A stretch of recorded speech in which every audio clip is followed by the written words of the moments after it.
Okay, well, I've got something early in your swing that I think you can work on this summer that will help you out. And one of the videos that I've been using for guys with a similar correction make has been this clip of Pete Alonso, because I think it illustrates it pretty good. So as we watch your negative movement, let me get forward, sorry. You're getting a little bit more into your back leg than into your back hip. And we're focusing on this right here. See how you really get into your back leg. You can see the weight shift in your foot. You can see the weight shift in your knee. And it's more of a reach with your front foot. Because if you look at how far out you get your front foot there, look at your toe and look at your heel, relative to the net. In fact, I'll even zoom in here. You can see that as you come down, it's actually coming down slightly backwards. So it's more of a reach with your front foot rather than transferring weight and getting into the ground. If we look at Pete Alonso, as soon as he's getting into his back hip here, you can see he's going to start to go forward almost immediately. Now, if we were to zoom in, let's just watch. You can see how his back leg really puts his front foot into the ground.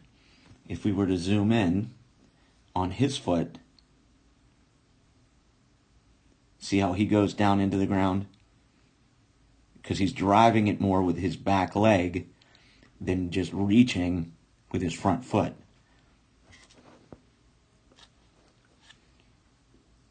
See how yours goes back slightly?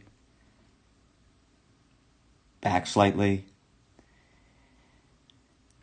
He keeps going right into the ground. Then, as we zoom back out, what we end up seeing is, because you get a little bit stuck on your back leg, you don't really let your backside release. Your hands come a little bit early, and you get more of an around type of action. And you can see how it's more spinning rather than getting that hip drive forward. Let me show you what I mean. So let's get back to toe touch.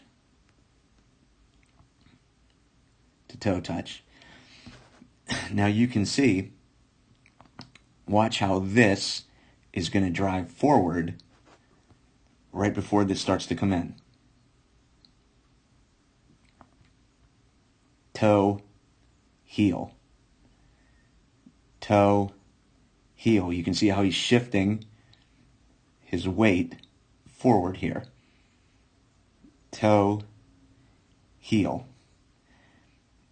Where you get toe, heel, you can see how it's more of just spinning, and we get more around as our back hip stays back, whereas he gets that driving action. And you can even see, as you watch his back toe, see how he's releasing it. See how his weight has transferred forward. Where now if we watch your back foot, you can see that it's more spinning and everything stays back. So to keep it simple, and that's why I wanted this illustration, just feel as I take my stride, I've got to transfer weight off of my back leg so that when my front heel comes down, when you watch video of yourself, see, does my foot keep going forward into the ground, or does it go slightly backwards like that? Where you can see again, toe to heel, how his weight drives forward before he starts to turn. Where your weight's stuck back a little bit, and it's just more rotational. Whereas he gets that toe, heel, hip drive, and he's able to get more length through, where you get a little bit more around.